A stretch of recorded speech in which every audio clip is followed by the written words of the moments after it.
So I have bought a Mark IV Caddy. This is the next one up from my other Caddies. As you can tell, it's got the new shape on it, the new design, and it looks absolutely amazing. I've wanted one of these for a while, so I'm absolutely chuffed to bits of it. So today I'm just going to go around this Caddy, show you the features, show you what condition it's in, and this is going to be the next project. Right, so Will, why have you bought another van? Well, it looks pretty much the same as my old van. I know it's blue, it's a Caddy, but the reason I bought it is because it's got silver trim on it. That's pretty much it. No, I'm only joking. It obviously has got the silver trim that runs into the headlights, which looks really, really nice. And the main thing is it's got the grills on the bumper here, because you can't get that on the Mark III, they don't come with that, and you can't fit this bumper onto it unless you retrofit it, which is quite a job. So the plan is to colour code the bumpers, colour code this all blue, but leave this bit here gloss black. So it'll be a really nice grille on that one. So going into the feature of the van, it's a 1.6 engine. It's the same engine as the last van. Unfortunately, one of the injectors has already blown, so that one there has been replaced. So we all know that the rest of the injectors are probably going to blow. So that's a bit of a problem.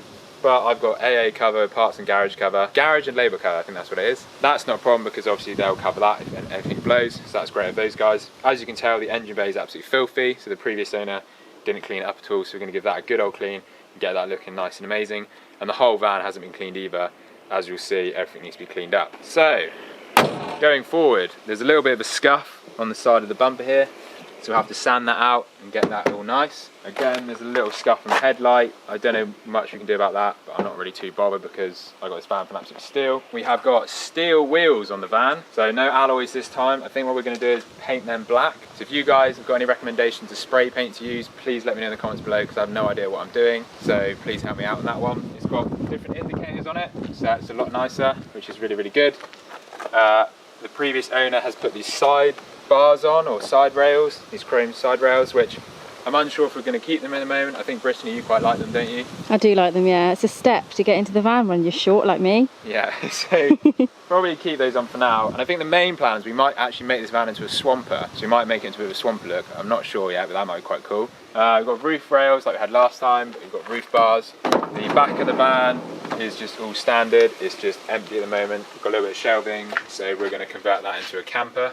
So another big thing that's different with these vans is that the cab is completely different on the Mark IV compared to the Mark III. It's so much nicer. So you've got the different steering wheel. Everything's a little bit more square. So everything here is less round and more square. The dash is slightly raised, so the view's slightly different. You've got square air vents instead of the circle ones. The inbuilt radio is absolutely amazing. So in the old van, the radio is terrible, and I think a lot of people have issues with the radio being really bad. This radio is really good. It picks up signal here in Devon really well. It's got Bluetooth built in. We've got USB ports, and the seats, again, the seats look similar, but they're so much more comfy. They're a lot firmer. And they're really, really nice. As you can tell, it's quite dirty in this cab. The main seat is really quite dirty, so we're gonna have to get the vacs out and clean all that up. And obviously still got the bulkhead in.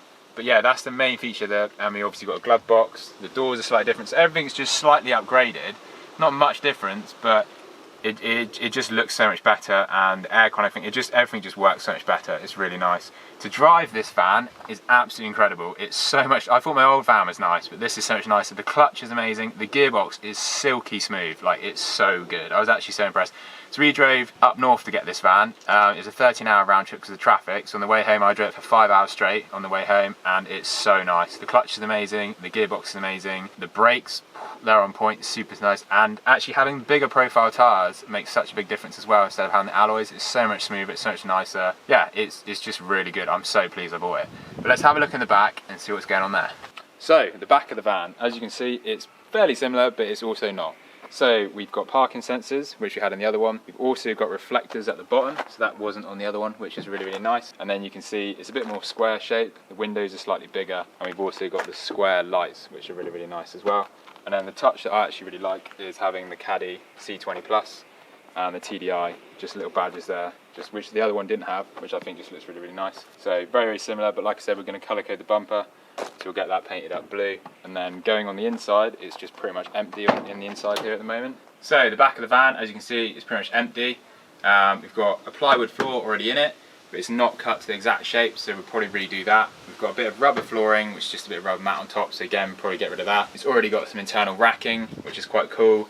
again, we're going to get rid of that. So if anybody wants any of this stuff, hit us up in the comments and we can sort something out for you. It's got an internal light already, and it's also got a 12-volt socket on the wall, which is quite nice to have, and it's also got a light in the cab and a 12-volt in there as well. So just standard British gas inside. Nothing's really changed on the inside of this one, I don't think. We did have an air vent in the roof, which has obviously been sealed up. Again, nothing much different. We've already got our insulation ready.